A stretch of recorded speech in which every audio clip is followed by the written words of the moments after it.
बहुत ही सौभाग्य का समय है कि महाप्रभु की असीम दया दृष्टि से हम सभी लोगों को ये सत्संग का परम पावन अवसर मिला है। इस अवसर के समान दुनिया में कोई भी अवसर नहीं होता। जिस मनुष्य के जीवन में यह अवसर नहीं मिल पाया, वो मनुष्य और पशु दोनों बराबर हैं। जैसे पशु इस दुनिया में आता है, काम करता है, खाता है, सोता है, संतान का पालन करता है और शरीर को छोड़कर चला जाता है, इतना ही कार्य मनुष्य भी करता है। लेकिन जब प्रभु की विशेष कृपा होती है, उसे सत्संग मिलता है। क्या मिलता है?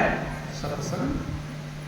सत्संग के माध्यम से सद्विवेक पैदा होता है कि हम इस दुनिया में आए हैं तो क्यों आए हैं तो आने का कुछ ना कुछ मकसद होगा, लक्ष्य होगा। हर कार्य के पीछे कुछ ना कुछ कारण होता है और हर कार्य का कुछ ना कुछ परिणाम होता है। हमें इस संसार में मनुष्य का देव दुर्लभ जीवन पाए हैं तो इसके पीछे भी कुछ ना कुछ कारण मौजूद है। प्रभु की अनमोल कृपा और दया मिली है। आप लोग सुनते रहते हैं, शास्त्र पुराण वेद कहते हैं कि ये मनुष्य का जीवन देवताओं को भी दुर्लभ कहलाता है। क्या कहलाता है? दुर्लभ। आप लोग रामायण में सुनते हैं कि बड़े भाग्य मानुष तन पावा, सुर दुर्लभ सब ग्रंथ निगावा। भगवान राम अयोध्या वासियों को जिंदगी का मूल मकसद समझाते हैं। क्यों जिंदगी मिली है?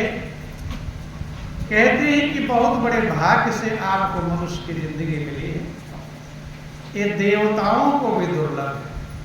किसको दुर्लभ है? देवताओं। अर्थात जो कृपा प्रभु ने देवताओं के ऊपर भी नहीं किया, वो कृपा किस पर किया है? मनुष्य पर किया। मनुष्य देव दुर्लभ जिंदगी पाया है, सृष्टि का सिरताज जिंदगी पाया है, सृष्टि का सिरमौर जिंदगी पाया है। लेकिन अज्ञानता के कारण, ना समझ पाने के कारण लोग रात दिन बेचैन रहते हैं, टेंशन में रहते हैं, चिंता में रहते हैं और अनमोल जीवन को यूं ही मिट्टी में मिलाकर चले जाते हैं। लेकिन जब प्रभु की कृपा बरसती है और सत्संग मिलता है, तब मनुष्य के अंदर विवेक पैदा होता है। क्या पैदा होता है? विवेक। अगर आप सत्संग में पहुंचते हैं तो कुछ ना कुछ असर आपके ऊपर जरूर पड़ेगा। संतों ने समझाया कि कबीरा संगति साधु की ज्यों गंधी को बास, जो गंधी कछु दे नहीं तो भी बास सुबास। संत की संगत कैसे कार्य करती है? गंधी कहते हैं हींग बेचने वाले। किसको कहते हैं? पहले आप लोगों ने देखा होगा, हींग बेचने वाले गली गली आया करते थे, आज भी आते हैं। गली गली में हींग बेचने वाला घूम रहा है। अगर आपको हींग बेचने वाले हींग दिया नहीं, आपने नहीं खरीदा, आपने हींग नहीं लिया, लेकिन हींग की महक रोक पाएगा, सुगंध तो आपको मिल ही जाएगी। क्योंकि सुगंध फैल रही है हींग की, वो रुकने वाली नहीं है। ऐसे महापुरुष कहते जो संतों की संगति है। संत अपने पास से भले कुछ ना दें, लेकिन बहुत कुछ मिल ही जाता है। रामायण में लिखा गया कि दरस परस माचन अरुपाना कटे पाप का वेद पुराना। दर्शन से, स्पर्श से, मज्जन और पान करने से पाप कटते हैं। क्या करते हैं? पाप। रामचरितमानस में गोस्वामी तुलसीदास ने वर्णन किया, संत दरस जिन पातक टरई। संत का दर्शन क्या काटता है? पाप काटता है बंधु। चूंकि जहां जिसका ध्यान रहता है, ध्यान देना। आप लोग सत्संग में आए हैं, आप यहां पर बैठे हैं, प्रभु की चर्चा सुन रहे हैं, लेकिन आपका ध्यान कहीं और चला जाए, कहीं पर आपका ध्यान और चला गया। यहां बैठे हैं, लेकिन बैठे बैठे अगर आपका ध्यान कहीं और चला जाएगा तो फिर हम सत्संग का लाभ उठा पाएंगे नहीं। इसलिए जब भी सुनने के लिए कहा तो महापुरुषों ने कहा ध्यान से। कैसे? ध्यान से। इस दुनिया में आकर के सभी लोग इस दुनिया में आते हैं तो दुनिया में दो चीज है, दो चीजों से बनी है, इसलिए इसे दुनिया कहते हैं। क्या कहते हैं? दुनिया। यहां पर सुख भी है और दुख भी है, हानि भी है और लाभ भी है, पाप भी है और पुण्य भी है, अच्छा भी है और बुरा भी है, अंधकार भी है, प्रकाश भी है, ज्ञान भी है, अज्ञान भी है। दोनों चीजों से दुनिया बनाई गई है, लेकिन आप इन दोनों चीजों में क्या चाहते हैं? सुख चाहते हैं कि दुख चाहते हैं? क्या चाहते हैं? दुख चाहने वाले थोड़ा हाथ उठाना अपना। कौन कौन लोग चाहते हैं?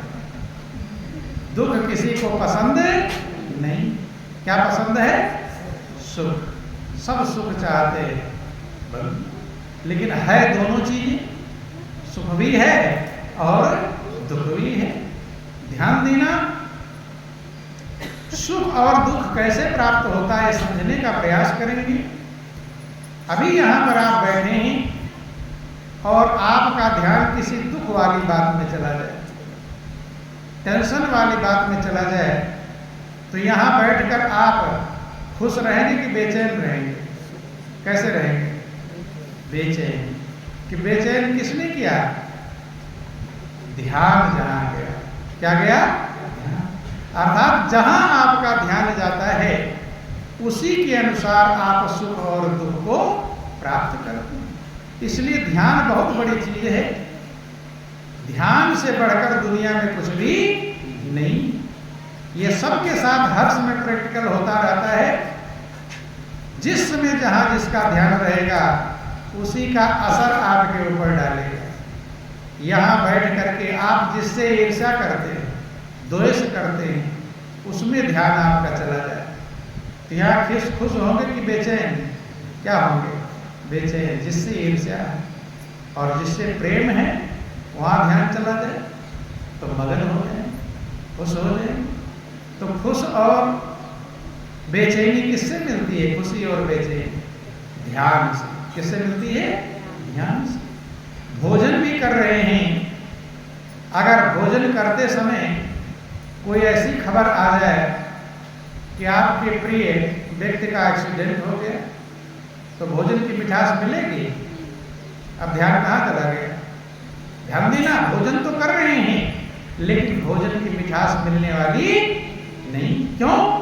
ध्यान चला गया कि उस मेरे प्रिय व्यक्ति का एक्सीडेंट हो या मौत का नाम सुन करके भोजन रुक जाता है, भोजन करने की इच्छा नहीं करती। तो समझना, इस दुनिया में आकर जिन्होंने समझ लिया सुख और दुख प्राप्त कैसे होता है, वो दुख की व्यवस्थाओं में रहते हुए भी खुश हो सकते हैं और खुश की व्यवस्थाओं में रहकर भी लोग बेचैन रहते हैं। बहुत लोगों को आपने देखा होगा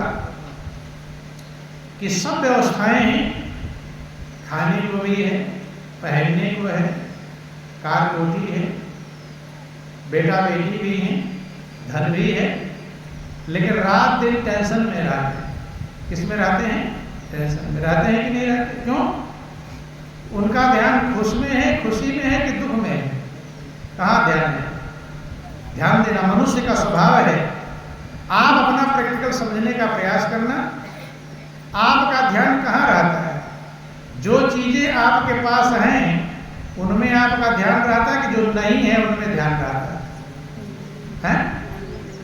जो नहीं है, जो है उसको है ही, उसमें ध्यान लाने की क्या? जो नहीं है, ये सबका नियम है कि जिसके पास किराए का मकान नहीं है वो सोचेगा किराए का मकान मिल जाता तो अच्छा, उसका ध्यान कहाँ रहेगा? किराए का। और जिसके पास किराए का है लेकिन अपना नहीं है उसका ध्यान कहाँ रहेगा? अपना एक झोपड़ी हो जाए अच्छा रहता है। जिसके पास सोने के जो गहने नहीं है उसका ध्यान कहाँ रहेगा? ये गहना कब बनेगा? है मोबाइल अगर नहीं है तो क्या ध्यान रहेगा? मोबाइल कब मिलेगी? गाड़ी नहीं तो क्या ध्यान रहेगा? अर्थात मनुष्य का जो ध्यान है कहाँ रहता है? जो है उसमें कि जो नहीं है उसमें? जो नहीं है। ध्यान देना, जो जो चीजें नहीं है आपका ध्यान वही कब मिलेगा, कब मिलेगा। और जब है ही नहीं वहां आपका ध्यान, जो चीज है ही नहीं वहां ध्यान रहेगा तो आप खुश होंगे कि बेचैन? वो है ही नहीं, बेचैन होंगे। इसीलिए लोग बेचैन रहते। जो है उसमें ध्यान जाता नहीं, जो नहीं है जिसके पास जो नहीं, ध्यान देना, जिसके पास जो नहीं है वही ध्यान जाता है। इसलिए दूसरे को लोग सुखी समझते हैं और खुद को दुखी समझते हैं। क्या? दूसरे को सोचते हैं वो सुखी है, सोचते भी नहीं सोचते, लेकिन खुद को कि मैं दुखी हूं। क्यों? मेरा ध्यान कहाँ है? जो चीज हमारे पास मौजूद नहीं है। जैसे जिसको नौकरी नहीं मिली, विद्यार्थी जब पढ़ता है, जिसको नौकरी नहीं मिली उसका ध्यान कहाँ रहता है? क्या करूं जिससे मुझे वो नौकरी मिल जाए? वो बेचैन रहता है नौकरी पाने के लिए। अब नौकरी मिली नहीं है तो बेचैन है।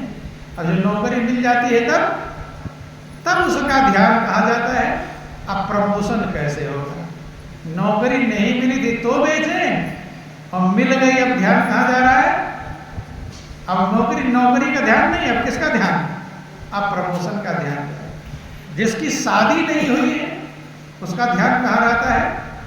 कब होगी शादी? ध्यान रहता है, वही ध्यान रहेगा कब शादी होगी, कब शादी होगी। ध्यान का सोएगा तो किसका ध्यान? शादी का। उठेगा तो शादी का, बैठेगा तो शादी।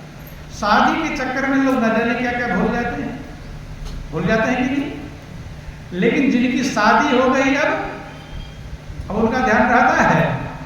अब वो कहते हैं शादी हो गई, अब और बेचैन है। क्या हो गया?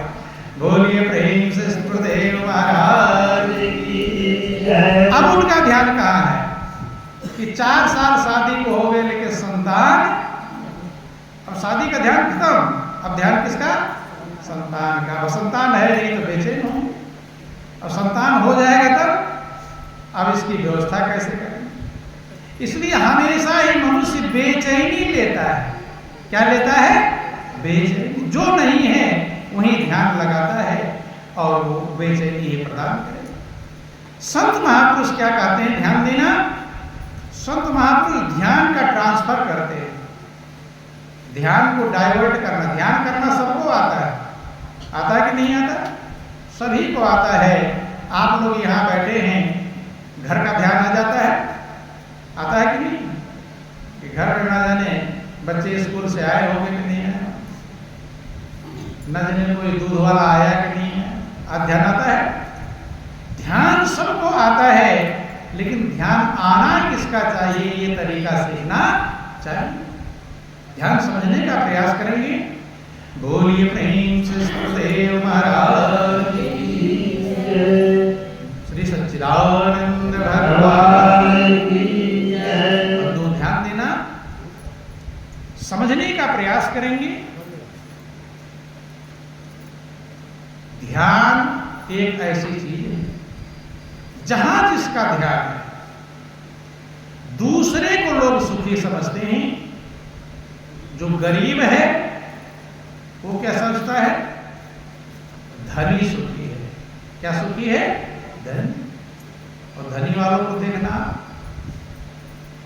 रात दिन इसमें रहते हैं कि मेरा रुपया जो छिपा के रखा हूं पकड़ा ना जाए, इनकम टैक्स वाले पकड़ना, तो बेचैन रहते हैं कि नहीं? लेकिन गरीब क्या सोच रहा है? जो धनी है वो एक दूसरे को सुखी समझते हैं, लेकिन खुद को सुखी समझ पाते।